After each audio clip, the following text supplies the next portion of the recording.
Hi, today we're gonna do a walk around on my E36. I've had some people online ask me if I could do this, and I haven't given a highlight to this car here in a little while, and this is like my favorite freaking car of all time to drive.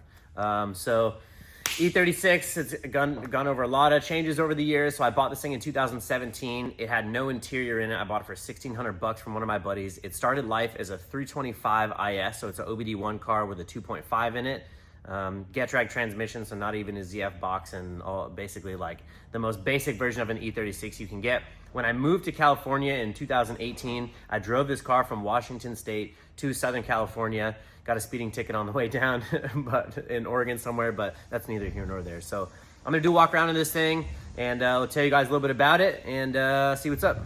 So as we get going, I'm gonna run this unit up on the lift stick and show you guys some of the stuff on the bottom side of it. But first things first, on the outside of the car, we have a HGK body kit. So this was the first HGK E36 kit in the United States. Chris Blush is a good friend of mine, and he was actually staying at my parents' house for a little bit while he was traveling around running his FD program. So gave me a pretty good deal on the kit, and this is the original kit that I've had on it. I've been crashed into, and I've crashed into a whole bunch of stuff, so I've had to fix the bumper and fenders a few times, so a little bit of Fitzkeys right here isn't exactly perfect anymore. I'm sure I could get that a little more dialed in if I wanted to, but this kit has been fantastic, and I freaking love the way that it looks. So the HGK kit is front bumper, front fenders, rear fenders, and the trunk. And then the side skirt is from RJ Big Duck Club. Stock E36 hood, stock E36 doors that I cut out quite a bit, and we'll get to that in a sec. The wheels on this car and on all my cars actually are Fordstar F14s. I love the concave look to them. The rear size is 18 by 10 -12, and the front is 18 by 9 5+6. I do have a tiny little spacer on the rear because I had to get this thing looking nice and flush, so we have like a 20 mil on there, just a little slip-on guy, and it works great. This car doesn't make insane power, so a little spacer on the back to get her sitting nice is just fine with me. But love the look of the trunk, HGK trunk. It looks good. I don't even remember where I got this, but she's hanging on for dear life, and I think it looks pretty dope. Stock rear bumper, some eBay taillights because I break them all the time, so I'm not trying to spend money on anything. We'll pop the hood. So what's really crazy about this car is that the engine harness is actually bone stock. This is an OBD1 M50 is what it started off as. So M50 block, M50 head still. And we did a 3-liter crankshaft, and this motor is built by 961 Motorsports. A good buddy of mine, Sam, he puts these things together, and he does a pretty dang good job because I run this SOB hard, and it just keeps on ticking. So M50 intake manifold, 3-liter X5 crankshaft, rods and pistons, SuperTech everything in the cylinder head. It has a bottom mount Garrett G30-900 turbo with a Garrett GVW 50 single wastegate, and that's why we got a little bit of ugly crap going on around here.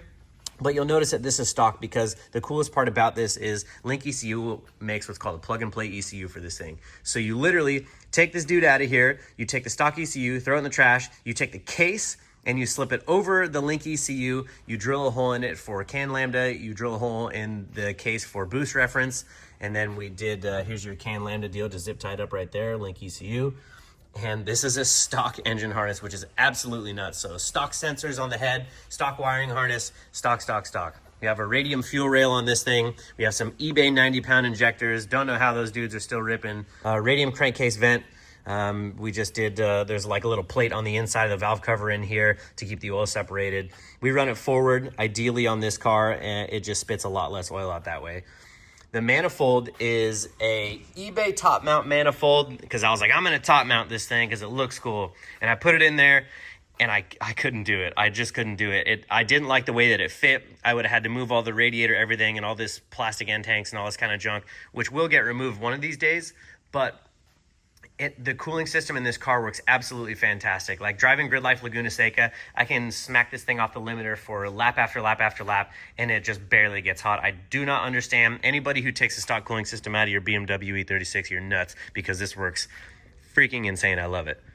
I recently redid the wastegate dump tubes. I have a video on my Instagram kind of showing what I did, but I did dual exhaust for the exhaust as well, and I kind of just wanted to match it. I think it looks pretty cool. You only have one event on these wastegate dump tubes, and they got some good heat in them from running Sonoma Winter Jam last week. You got your boost control valve on the backside of the shock tower here. Of course, Link ECU, everything. But honestly, guys, a pretty freaking simple setup. This thing is not too crazy. It does about 520 horsepower to the wheels on 18 pounds. It's basically maxed out on injectors. So once we get some bigger injectors in it, the Garrett turbo and it's got plenty more air. It just needs a lot more fuel to turn the power up a little bit more. I think this manifold's pretty freaking ugly. It works great, but we'll probably end up doing something else. And along with that, we'll probably do a different wiring harness hopefully next year. But if it ain't broke, don't fix it, dude. We definitely got some ugly crap going on, you know? This is a little ghetto for me, I'm not gonna lie, and it hurts me. But dude, it just works. All I do is whoop on this car and it just seems to love it. So super impressed. I don't love how the engine is leaned over. That's the only thing I don't like about the BMW motors. It's leaned over, kind of makes me mad a little bit, but hey, it works great. But that right there, 6 in a row, ready to go, stood straight up. We love that. But like I said, if it ain't broke, don't fix it. 961 built an awesome motor and this thing works freaking sweet. So we're gonna leave it. Move around to the inside. So I'll show you guys those doors. These are stock E36 doors, so they open like normal. I just ended up cutting all the stuff out of the inside of them and painted them, of course, with Steel It Gray. Steel is some of the best paint I've ever used on any one of my projects. I absolutely love it. The coolest part to me is that if you're in a pickle and you need to weld through it, you can pretty easily. It's not ideal. You want to clean it off to get it actually proper, but you can weld through it if you absolutely have to. And then the other thing is, if you do grind through it and you do weld on something, you can feather the edges in and the stuff out of the can matches absolutely identical. And this car is painted 100% out of the can. So that's pretty impressive. I think it looks amazing. It's easy to touch up. It lays down nice. It just looks great. So I did the cage in it over COVID. We basically did, we did cage it. Well, first we did turbo the daily. So I turboed the stock motor that was in this thing. It was a 2.5. It was like 215K on the motor when I ended up doing the turbo kit for it. I built a log manifold and basically kind of like ghettoed it together with some cheap injectors and everything in that link plug and play. It did 420 to the wheels for like 2.5 years before it finally dropped a valve and basically just bent one valve. It still ran. I did it at Grid Life 1 year. And at that point, we decided to pull the motor out and go full forged 3-liter and just do it up proper. But pretty insane that a stock BMW motor with 215K on it, you can just strap a turbo on that thing, put it on ethanol and run it at over 400 wheel horsepower for multiple years of driving it like a complete asshole, and it just seems to love it. We did the turbo kit over COVID. Then the car was fast. We were like, wow, we should probably do a cage in this thing. So I built the cage in it. I do all my own tube work. I do all my own welding. I spend a lot of time making it as clean as I possibly can. Nice, clean, stitched A-pillar, and this is all FD spec, just in case I have to run this car in FD if I like total my FD car or something. But low door bars. Nice clean gussets. We have the vertical tubes here. Big Kevy wants those, the technical director of FD. Anti-intrusion bars, right? Going forward, we got tilting pedals in this hot rod. Woodward steering column, which is pretty typical these days for drift car stuff. Link display, love it, of course. Momo steering wheel, Momo seats. I did some little aluminum work in the back just to try and separate the fuel cell. Got the battery mounted nice and solid right there. We got a fire suppression in this thing, but just trying to keep it as clean as we can, right? So nothing too crazy, but just light, easy, simple. I love the sunroof. It's actually sweet for getting some really cool camera shots. Simple little switch panel down there. No PDM on this one yet, but we'll get there. I made this little block off plate for separate the engine bay because that's where like the stock heater core goes. Hartsock Racing helped us with a chassis harness because it is a stock engine harness. We didn't do that, but this is a Hartsock Racing aftermarket chassis harness. Unit, absolute unit. We got the Forsberg 6.4 handbrake in this thing. I cut the tunnel up a little bit because we did do a 4-speed dog box in this thing with a single disc ACT clutch. We'll go over that in a minute once we lift this thing up, but nice and clean on the trans tunnel. Nothing crazy. Frig yeah, fellas. A little plate. Tilting setup. This thing is pushed, the seat is pushed way far back. It's like 12 inches further back than what you would see from the factory. I'm trying to get that weight distribution a little bit better, but doors still work. You friggin' haul. Let's check the back out. We'll pop the trunk here.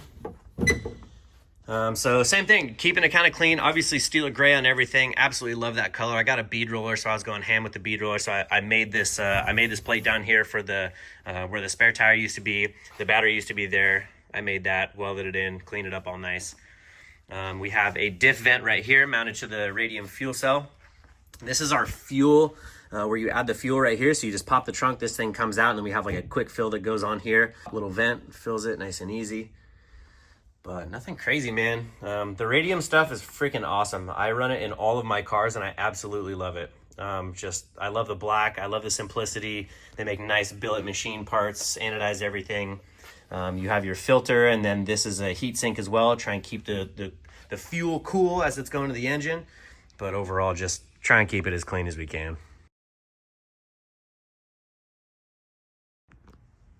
Okay, let's check out the bottom of this unit.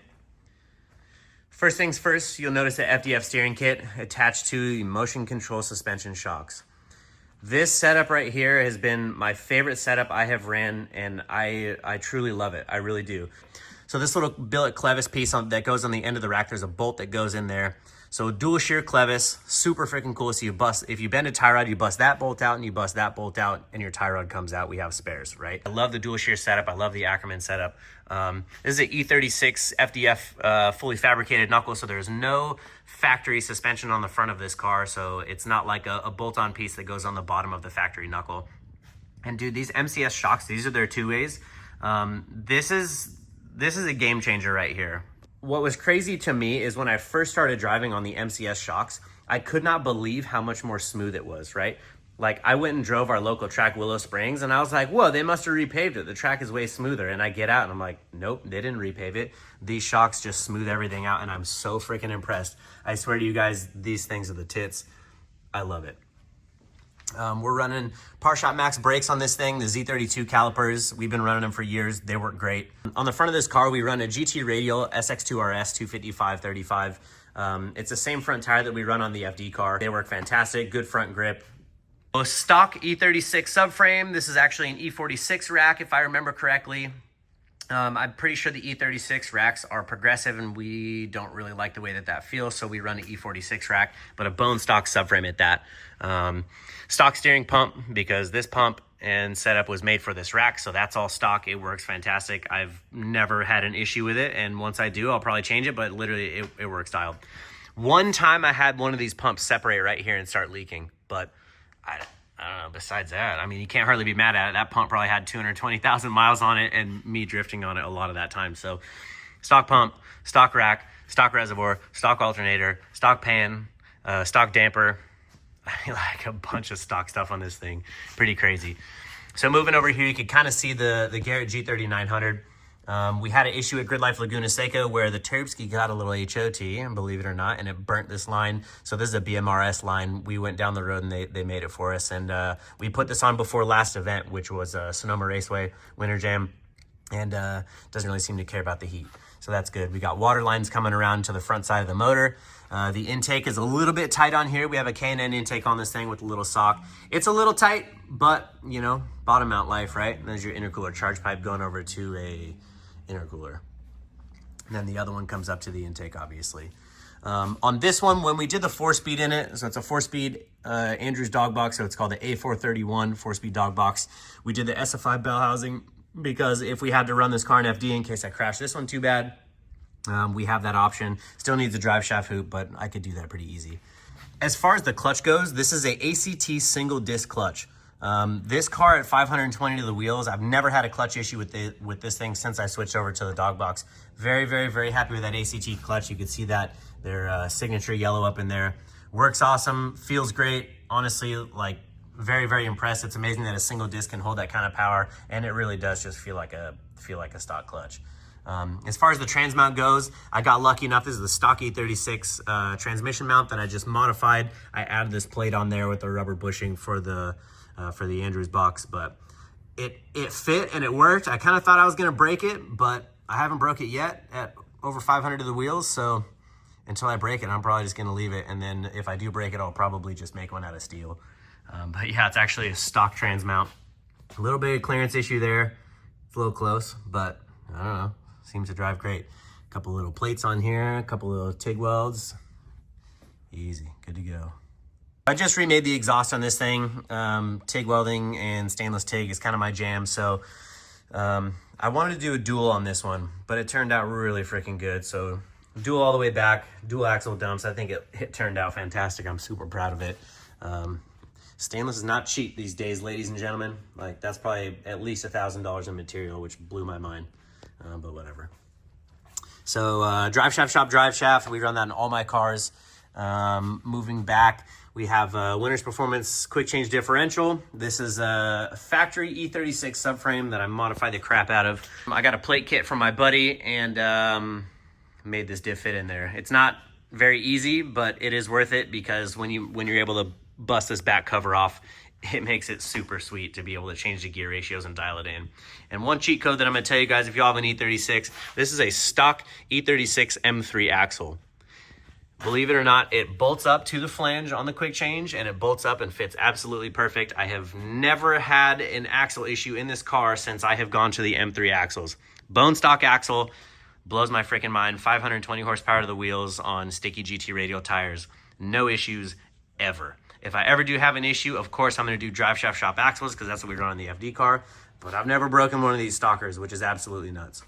So motion control suspension, true coilover in the rear. I have the shock tower reinforced quite a bit up there because I have punched one of these through before, actually on this car. But since I ran the roll cage to the top of the shock tower and did a bunch of plates, it's been dialed and I definitely trust it. But again, motion control suspension, amazing, amazing shocks. We got Z32 calipers. These are E36 M3 rotors. We have dual calipers on this one. Stock upper control arm, because why not? This is a FDF lower arm. Lots of adjustability, get your camber dialed in. I love it. Stock E36 M3 trailing arms. Stock E36 M3, what they call that, the bucket. Try and keep the lines nice and clean, nothing crazy. Part shot max subframe bushings. Stock rear bash bar. I haven't bopped this thing off the wall too hard yet where I got to cut the back off of it. I'm waiting for that day to come and it probably will happen, but we'll cross that bridge when we get there. So that's about all I can think of. If you guys think I missed anything or you have any more questions, light me up in the comments below, but simplicity is key. If you don't need it, don't put it in your drift car. This car weighs 2,600 pounds flat without me in it and 500 to the wheels. It is an absolute blast to drive. Check out this footage.